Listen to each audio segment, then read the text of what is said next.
The oldest and strongest emotion of mankind is fear. And the oldest and strongest kind of fear is fear of the unknown.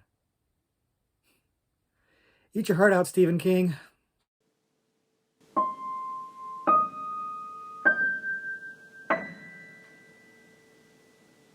Hello, everybody, and welcome back to the Horror Movie Syllabus.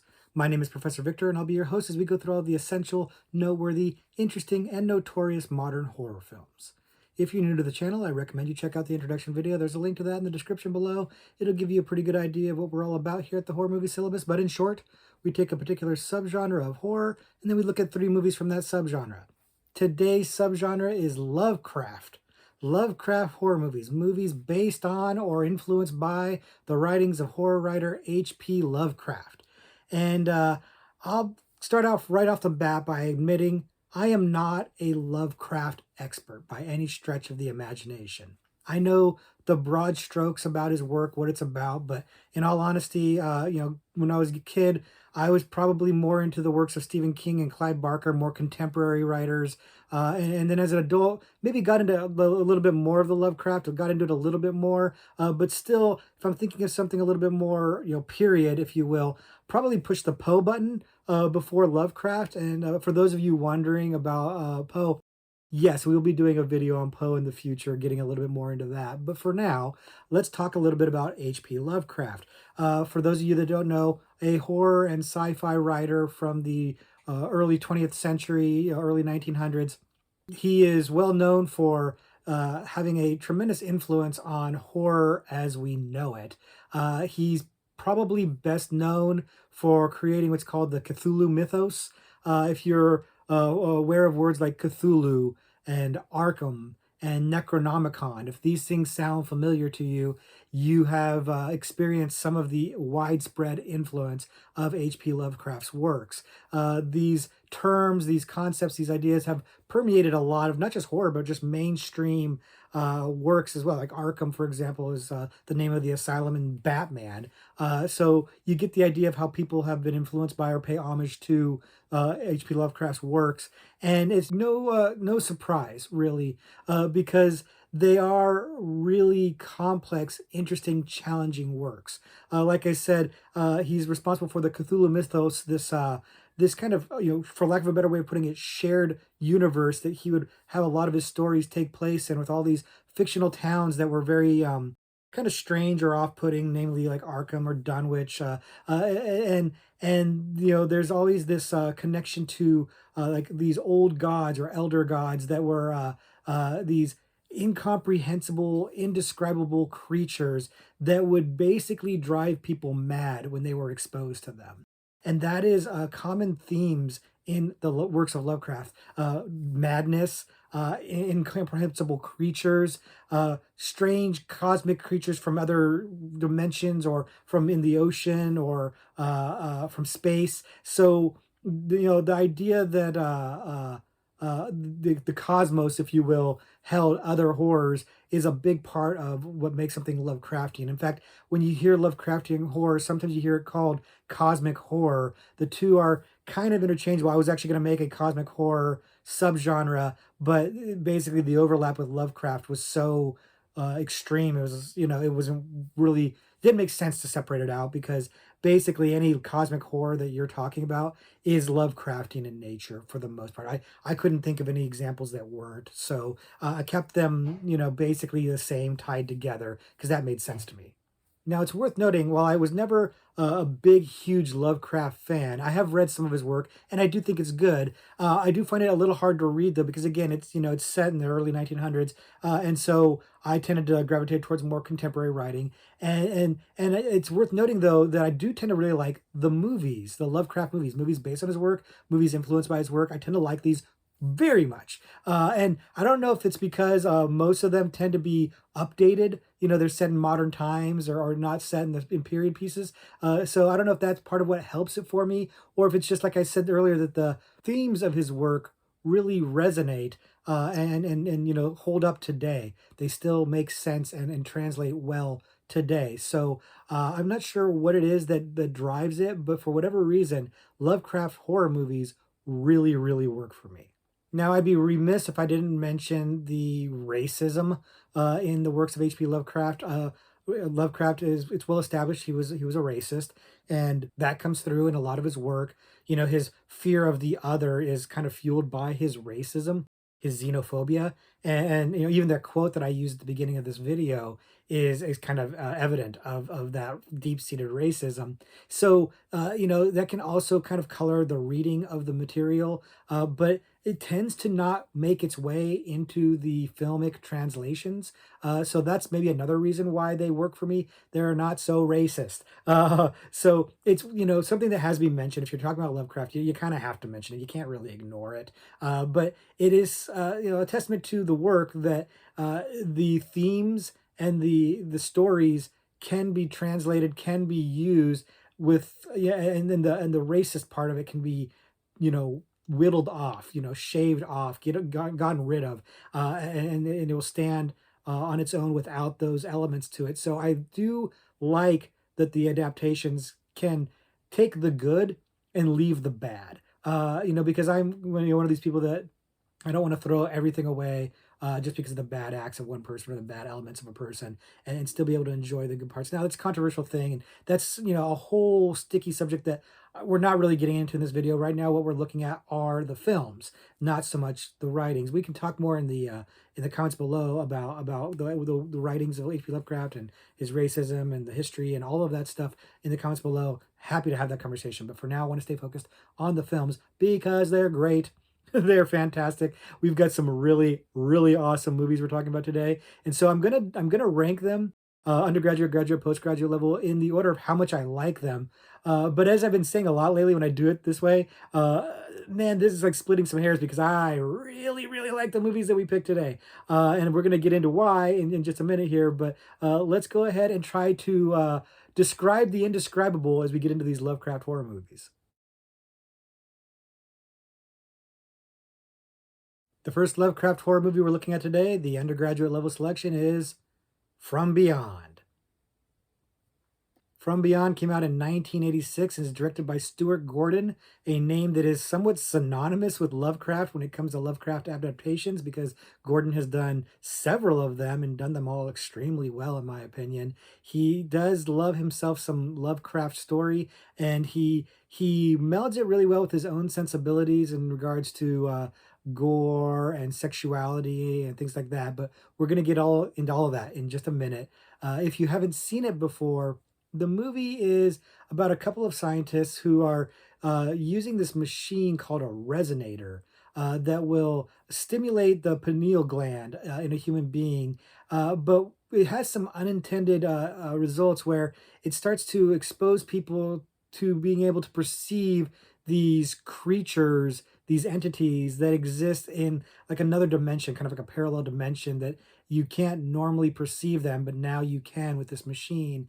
And it kind of drives you insane as it does in Lovecraft movies or Lovecraft stories, and a lot of hijinks abound as they are exposed to this new realm. But I'll stop there so as not to spoil the movie for you. And I'll admit that my synopsis is a little bit vague, in part not to spoil, but also in part because it's a weird movie, man. It's really, really weird, and you're gonna hear that refrain a lot today when we talk about these H.P. Lovecraft movies. It's worth noting, by the way, that some of the movies that we talk about today are going to be H.P. Lovecraft adaptations of his short stories or his novellas or whatever, and other ones will just be movies that are heavily influenced by his themes, by his works. We're going to talk about both today. This case, we're talking about a movie that is based on a short story of the same name, From Beyond, and it really is again an updated version, but relatively true to the story, from what I understand. It's not one I've read, but it's from what I understand fairly true to the story, except for the fact that Gordon has built in this sexual aspect to it that's really kind of absent from the works of Lovecraft. Lovecraft really, his work tends to be rather asexual and more philosophical and scientific, and not really so much about the flesh, if you will. And Gordon really is. He puts a lot of sexuality into this movie for the better, in my opinion. Like a lot of the the creature effects, which are fantastic and wonderfully gross and sticky and moist and gooey, really evoke kind of a weird, perverse sexuality. The scientist who winds up becoming a creature towards the end of the movie is obviously phallic, and he also has these strange sexual proclivities, which actually by today's standards not as strange as they're made out to be in the movie because people are a little bit more accepting now, but they are somewhat considered perverse, and they tap into a lot of what's going on in this movie, and like the unbridled sexuality that gets kind of unleashed as this machine is doing what it's doing to people. It's a fascinating thing, and I think it works really, really well. It's not unlike Clive Barker's Hellraiser in the sense of where like sex and grotesqueness and pain and torture are all kind of intermingled. It's a similar idea here in Gordon's movie, and again, I think it works really, really well. The cast that Gordon has assembled is really game. You've got Jeffrey Combs, who is a cult legend in horror. We're going to talk about him again really, really soon.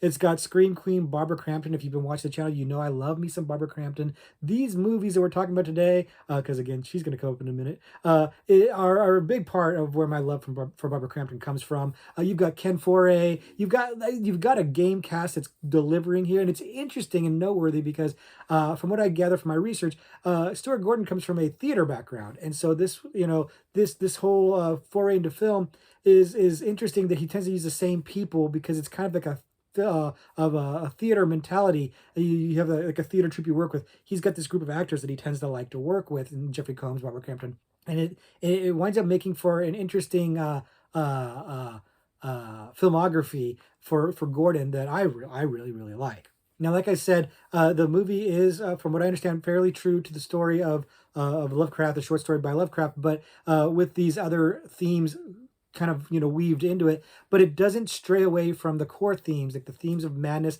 and perceiving something shocking and grotesque and incomprehensible, indescribable. It's a strong theme. It's kind of synonymous with Lovecraft, and it really does make for a challenge in film because you have to show the thing that's indescribable. And I think From Beyond does a pretty good job of that. They do a pretty good job of showing these gory, fantastical, strange things that they're not as incomprehensible and driving you mad as they're supposed to be, but they suffice. They work pretty well, and I think they hold up fairly well too. The effects are not terribly laughable or anything like that. They're mostly still pretty gross and pretty inventive and imaginative. So I think the movie has aged fairly well, all things considered. I love From Beyond. I think it's a fantastic movie. I think it's got a lot of fun ideas that it's dealing with. It's got some ridiculous stuff. Gordon knows how to ride the line between doing something really serious and really tongue in cheek, and he doesn't ever go one way or the other too much. And he keeps the science that Lovecraft would put into his stories fairly intact, fairly realistic sounding. Yes, there are people who can tell you, where the science fails or it's not quite tight, and that's great, but it sounds good, it feels right. So it does have a verisimilitude that works for the movie while at the same time being kind of ridiculous, and it somehow works.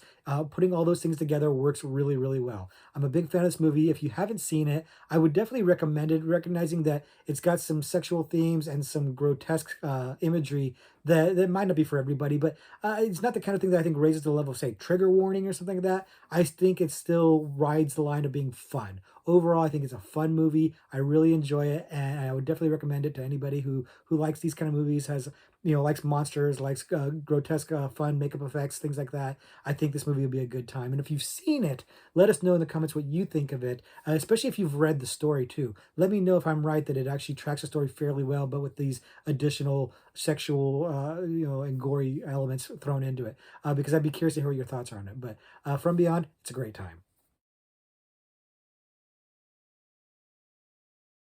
The second movie that we're talking about today, the graduate level selection, is In the Mouth of Madness.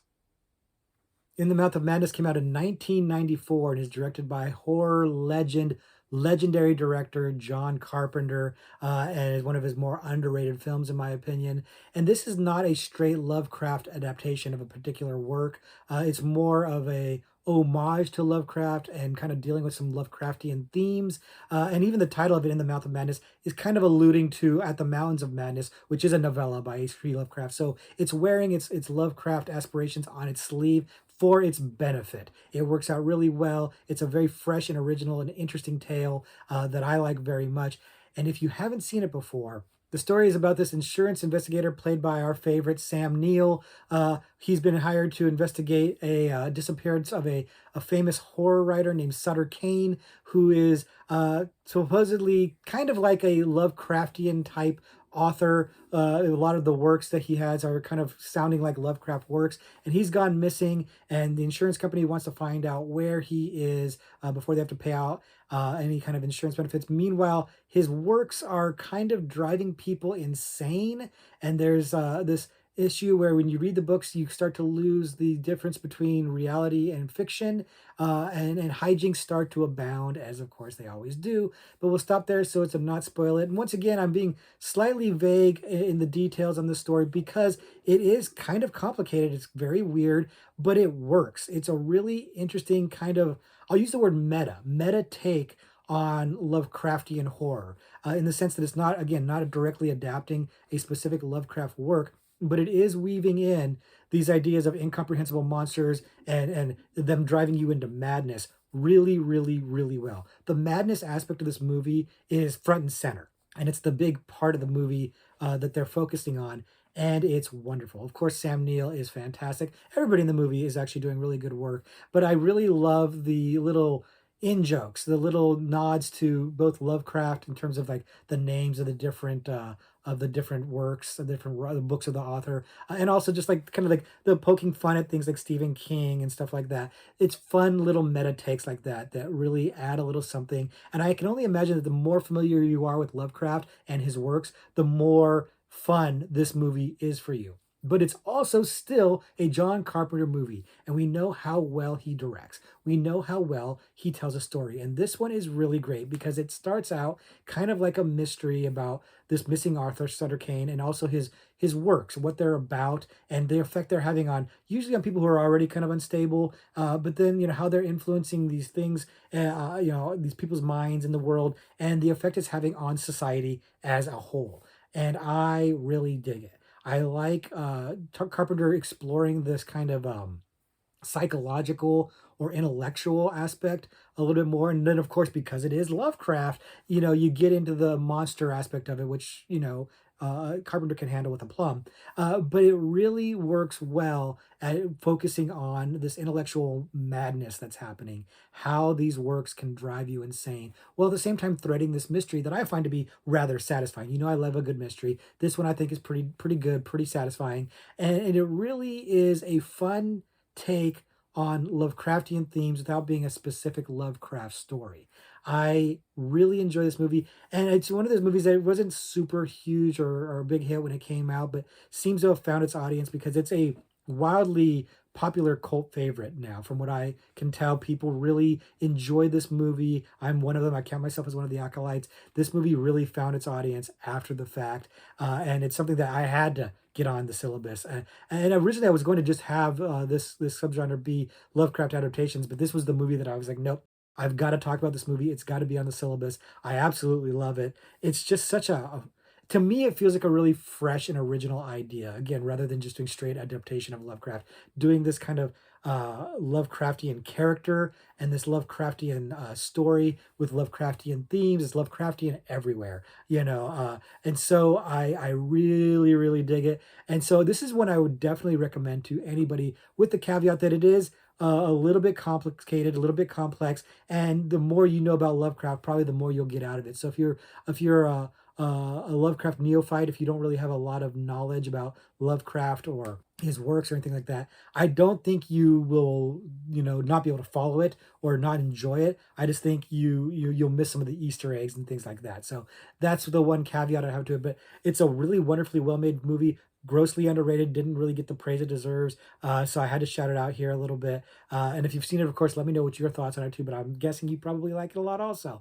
So we'll continue that conversation in the comments below. But definitely check it out if you haven't seen it. And the last Lovecraft horror movie we're talking about today, the postgraduate level selection is Reanimator.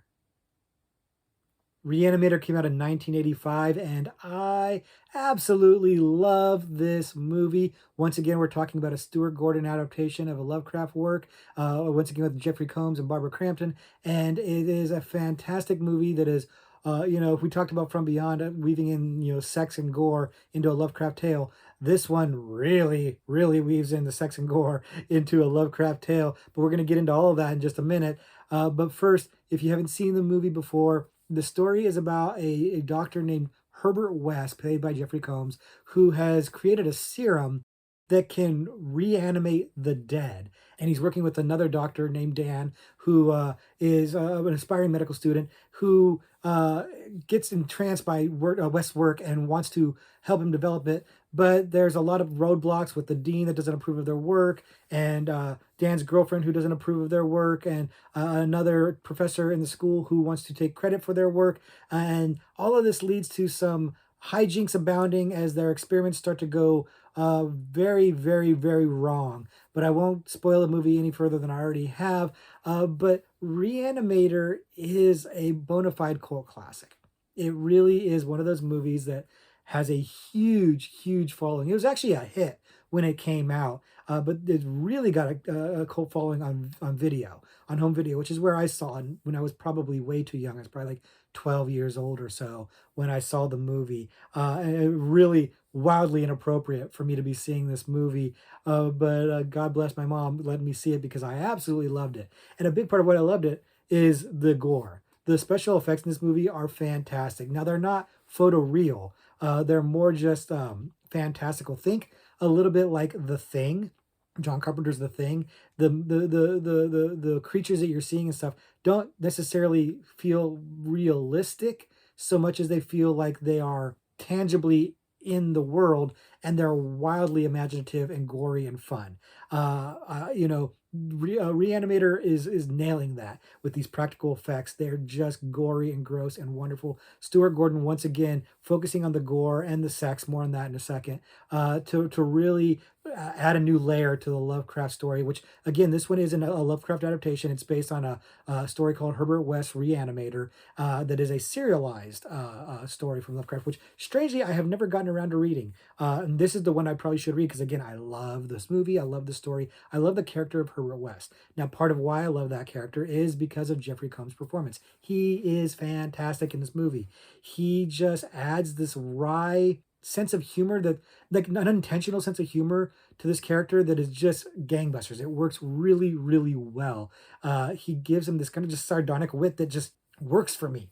And lots of people, he's so arrogant and so above everybody else and just speaks his mind, and it's hysterical and wonderful, and Combs is a big part of why this movie works really well. In fact, pretty much everybody in the movie is working really well. Barbara Crampton has given kind of a nothing role, but makes the most out of it and gives a rather brave performance as her character is subjected to some, trigger warning sexual violence in there that is, or sexual assault that is wildly uncomfortable. The scene, the scene with the severed head sexually assaulting Barbara Crampton's character Megan is uncomfortable and hysterical at the same time. It's so ludicrous and crazy that it's funny, but it's also wildly uncomfortable and disturbing at the same time. A neat trick for Stuart Gordon to pull off, and it's one of those scenes that's so shocking, memorable that it had everybody talking and blew my mind when I saw it the first time. And it's worth noting, since we've kind of gone off on this tangent about this, that the movie has several different cuts. There is an unrated cut which has that scene in it, and then there's also an R-rated cut where that scene's trimmed down quite a bit.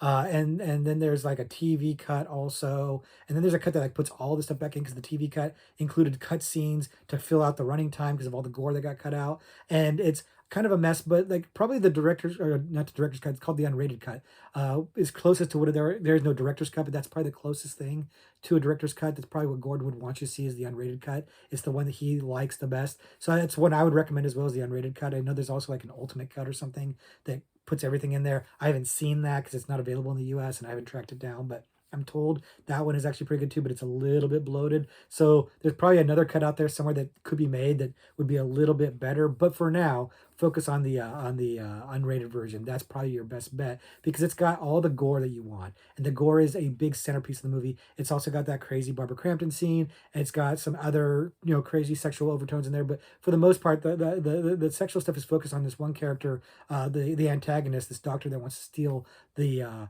the work of Herbert West and use it for himself. And he's also got this obsession with Barbara Crampton's character, and that's where that sexual assault stuff comes in and stuff like that. He's a grotesque character, and famously, yeah, he gets beheaded and then is brought back to life, and his head is separated from his body, and they're both independently working, and it's absolutely fantastic. It's hysterical. This movie's really funny. The original story, from what I understand, is not really leaning into the comedy like this. That's a Gordon aspect of it that works again really, really well. Jeffrey Combs, in particular, making it funny, but it's a kind of a ludicrous concept, and so he's leaning into that. But it's also gory and fun and kind of freaky when you think about the implications of the storyline. So it's got a lot going on, and it manages to juggle all that stuff really, really well. I never get bored in this movie. I never feel overwhelmed with the movie, even though it's throwing a lot at you, and it's got a lot of disturbing stuff in there, but I never feel put off by it because it's never forgetting to have fun. The characters, the actors playing the characters are having a lot of fun. Gordon's having a lot of fun, grossing us out, throwing in wry jokes, and all works really, really well for a good time, even though it's not going to be for everybody because, again, super gross, some weird sex stuff in there. But it's a good time. It was popular enough that they made a couple sequels that unfortunately aren't directed by Gordon. But there's Bride of Reanimator and there's Beyond Reanimator. And while they're not as good as the first one, in my opinion, they are still a lot of fun. And I would recommend both of them. I usually say diminishing returns. I guess technically, because they're not as good as the original, they're diminishing returns, but they're a blast. If you like the first one, definitely check out the other two because they're a lot of fun. Jeffrey Combs returns to reprise his role, and that's key because I think without Jeffrey Combs playing Herbert West, it probably doesn't work as well. And I know there's also been comic books and other media that have carried on the story. I haven't checked out most of that stuff. I've seen some of the comics; they're okay, but really the movies are where it's at, and especially that first movie. If you haven't seen it, again, you've heard what I've had to say about it, so you'll know whether or not it's for you. But it's a good time. I really enjoy it, and of course, leave your comments down below if you have some opinions on it and if you've seen it. But I love Reanimator, cannot praise it enough, and really would like to have more people checking it out. If you haven't seen it before, please do, and we'll talk about it in the comments.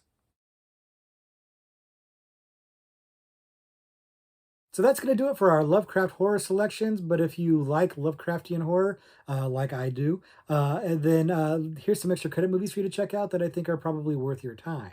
The first movie I'm going to mention is called The Dunwich Horror.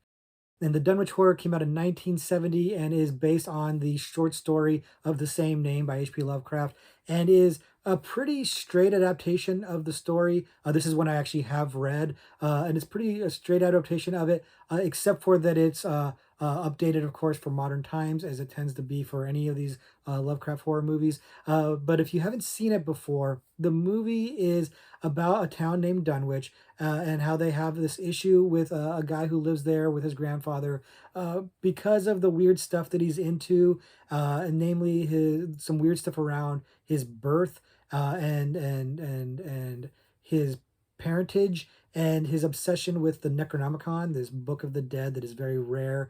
And he runs across the professor who's got a copy of it, who is teaching on it, and he seduces one of the students to get a copy of the book and to use it for a ritual. And I'm just going to go ahead and stop there because I don't want to spoil it for you too much in case you haven't seen it or read the story. But a lot of stuff happens in there that deal with the traditional Lovecraft themes of going mad and incomprehensible monsters. It's all right there in this movie. But the movie is, like I said, it's an adaptation of the Dunwich Horror by Lovecraft, which is a short story now stretched out into a feature-length film, and it feels like it. It feels a little stretched out because it's a little slow, if I'm being honest with you. It drags in some parts. Now it's interesting. It's got interesting stuff that it's tackling, interesting ideas like the Lovecraft ideas that are in all of his stories, but in particular in this one, which again I've read and it's good. It's a good story. But this movie does the pacing's off a little bit in 1970, right? So part of that's just it feels like an old 1970s movie. It's got that 1970s pacing. It doesn't move as quickly as we're used to in modern day movies. But part of it's also just because it's stretching out the material a little bit. And and that's always a problem when you have a short story that you're adapting to a longer film, a feature-length film, rather than like, some sort of anthology, which maybe this would have been better suited for that. But uh, even though it feels a little stretched out, it's still a good movie. You've got Dean Stockwell playing the lead, and he is good in this movie. Although it's a tall task for him to have to spout some of the lines that he's spouting, and he does it as seriously as he can. And maybe he needed to not be. Maybe it needed to be a little bit more tongue in cheek, and maybe that would have made it feel like it was moving a little bit better. But he takes the material seriously. He does a solid job with it. You've got a former child actor Sandra Dee in there that is she's trying her best. Let's put it that way. Some of the acting this is not great, but it makes for an interesting watch. It's the kind of movie that I feel like maybe could just squeak into camp enough that people would enjoy it as a campy fun thing. Maybe kind of an MST3K kind of thing. I don't think they've ever done this one before, and I don't think it's really as bad as those movies that they usually do. I just feel like if you watch this with your friends, you might have a better time than if you watch it by yourself. All of that said, when it gets down to the creature attacking, I think they did it in a really fun way. You can tell it's low budget and they really didn't have the ability to show things that they would want to maybe show. But because it's Lovecraft and because it's supposed to be incomprehensible, indescribable horror, the way that they shot it with the weird colors and just seeing little glimpses of the creature and seeing it from the creature's POV, that was a fun way of doing it that I thought worked really, really well. So when those moments happen, I'm having a really good time in the movie. So like I said, I don't think it's a bad movie by any stretch of the imagination. I just think it's a little slow, could maybe have been done a little bit better, but I still have a good time with it. And it is a faithful adaptation of Lovecraft, really digging into its themes, really trying to preserve the concepts, if not the story 100%. And it does a really nice job of it. So if you're a fan of the Dunwich Horror story, I think you'd be a fan of this movie. That said, I'm game for a remake, and I hear there is one that's being worked on. So I'm up for that remake, but I do think it's worth your time to check out the original if you like some Lovecraft. The second extra credit movie I'm going to mention is a movie called Color Out of Space. And Color Out of Space came out in 2019 and stars Nick Cage and a couple of other really great actors, Jolie Richardson.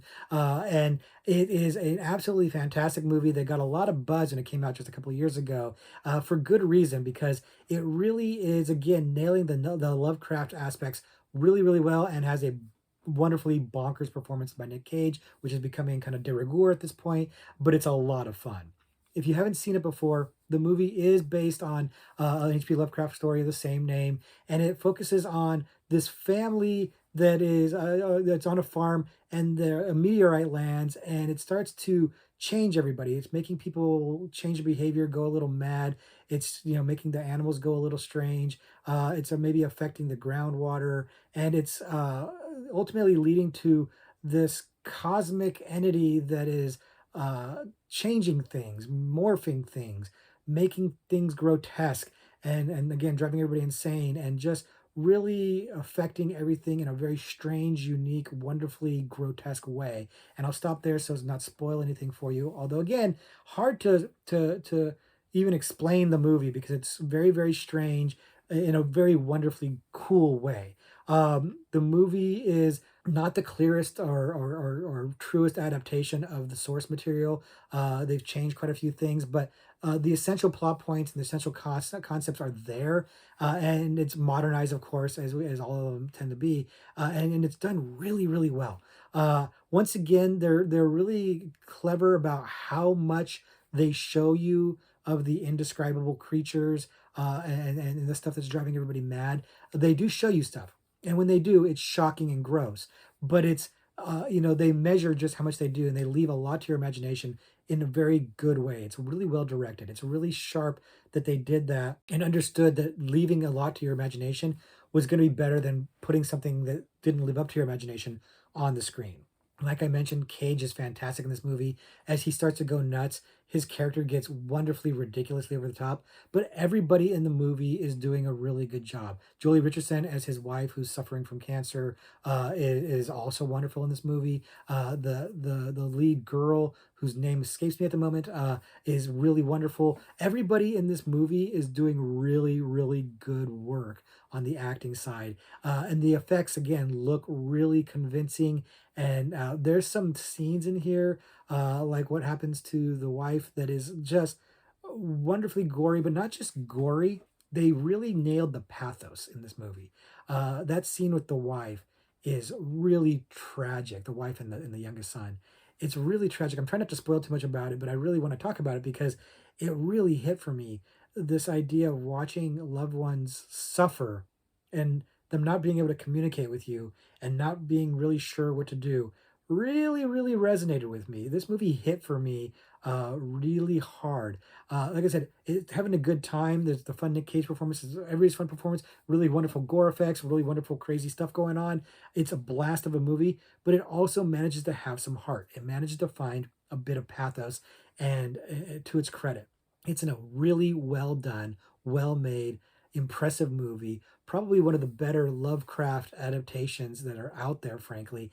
And it pains me not to have it on the syllabus, but I just couldn't bump any of those other movies because I love them so dearly. But this one probably deserved to be on the syllabus, frankly. If you've seen it before, let me know what you think because I'm pretty effusive about it. And I know there's a lot of people that are. It was very, very popular, very, very well received. And the director of this movie is also making the Dunwich Horror remake, theoretically. So we'll see if that ever comes to fruition. If so, I'm game for it because he did a great job here. But let me know what you think in the comments below. And if you haven't seen it, check this one out because this one is a surprise. This movie is really out there. And the last extra credit movie I'm going to mention is a movie called The Void. The Void came out in 2016 and is another one of these movies that's not based on a specific Lovecraft work, but has a lot of the Lovecraft themes weaved into it. It's very much a Lovecraftian horror movie, and it's a really good low budget movie that, again, pains me not to have it on the syllabus because it's an excellent movie that I like very much, and I just couldn't find a way to squeeze it past these other movies that I love so much, but it definitely is one that I'm very effusive about. If you haven't seen it before, the movie follows this cop who finds a guy who's escaped a massacre at a farmhouse. He takes him to this hospital, and the hospital is being closed down, so it's got a skeleton crew. Suddenly, they find themselves surrounded by a strange cult of people wearing these weird sheets with triangles on it, and they find themselves confronted by this strange monster inside the hospital. And all kinds of crazy hijinks start to abound. But we'll stop there so as not spoil the movie. And again, once again, because it's crazy and it's weird and it's got some stuff going on. Although I'd say this one is probably a little bit more accessible in terms of narrative than some of the other ones we've talked about to its benefit.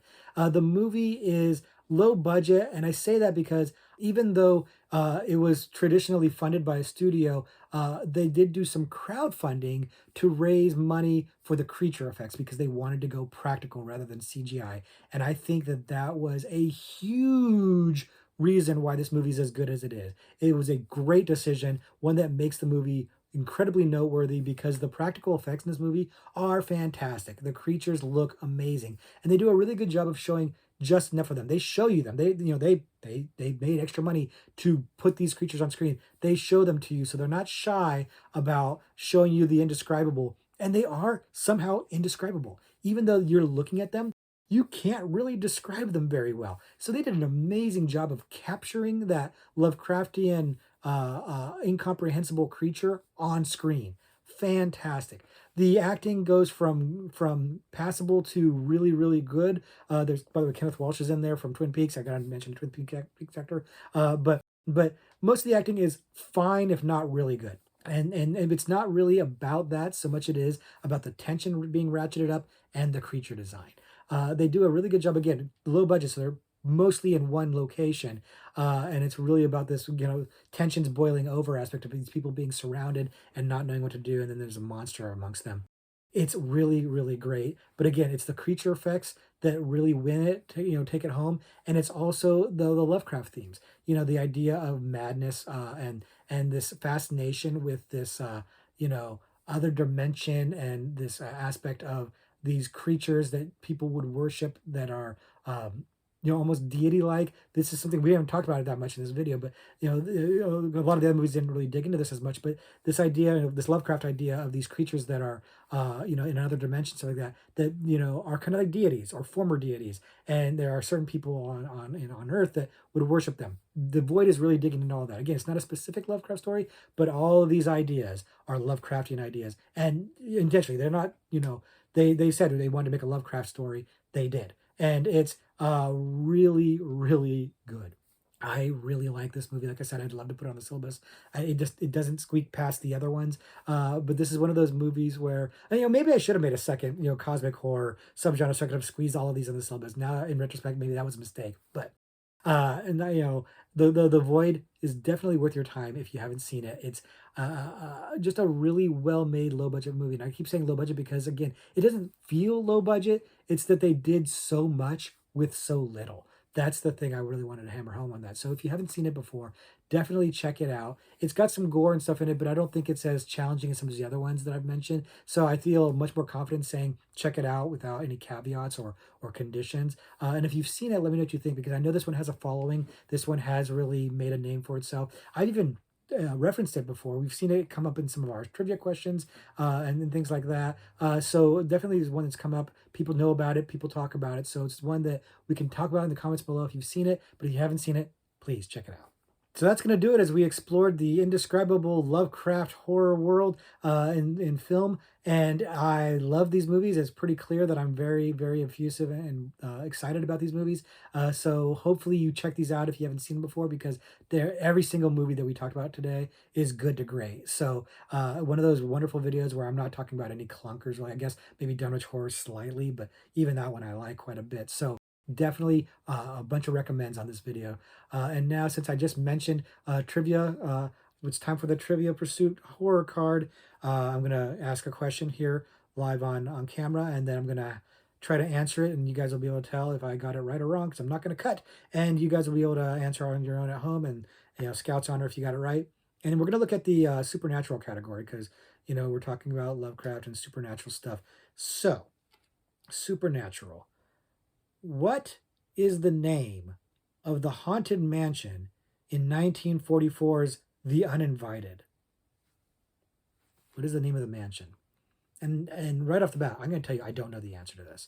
It's been a while since I've seen The Uninvited, which is a great movie, and maybe I'll find a way to talk about that on the channel without spoiling anything. Maybe I'll find a way to talk about that movie. And we have referenced it before. But the name of the mansion, I have no idea. And I feel like I say this all the time, but it is true. I am terrible with names. I don't really remember the names. So I have no idea what the name of the manor is or the mansion is in this movie. And I'm gonna take a guess because why wouldn't I take a guess? It doesn't cost me anything to do that, so I would definitely do that. But I do think that the the the story is really worth talking about and worth mentioning. And I also feel like I'm buying a lot of time for you guys in case you haven't thought about it. This is one of the worst prattling ons I've done because I don't have a lot to say because I don't have any, like, it's not even tickling my brain what the answer is to this question. Like sometimes I'm like, oh, it's just out of reach or whatever, or oh, I think I'll know it as soon as I hear it. I don't think that's the case here. I don't think it's there. I just don't think it's there at all. But I am going to take a guess, and I think I've prattled on long enough. So lock your answer in. I I can't help but think this because we've just been talking about Lovecraft. I'm gonna say Arkham. I'm gonna say the name of the mansion is gonna be Arkham Manor. And I'm sure it's wrong, but that's all I can think about right now because we've just been talking Lovecraft. So that's my answer. Lock your answer in. I'm gonna read the card's answer right now. And the answer is Windward House. Windward House. I was going to spell it, but I've got it on the screen right now, I'm sure. Windward House. Yeah, doesn't ring any bells to me. I had nothing. I had nothing on this answer. I had nothing on this question today. It was not my finest moment, but what am I going to do? I can't always be a winner. I can't always get them right. I hope you got it right, though. Let me know in the comments below. Did you get it right, or did you have a guess like I did? And what was your guess? Because I like to hear the other answers. Thank you very much for joining me on this adventure into Lovecraftian horror. Let me know in the comments below other Lovecraft movie adaptations that you think are really, really good because I'm taking your recommendations and I'm enjoying them very much. And I seem to love these movies. So let me know what you got. Let me know in the comments. We'll talk more there. But until next week, when we have another video for you, I'll just say, class dismissed.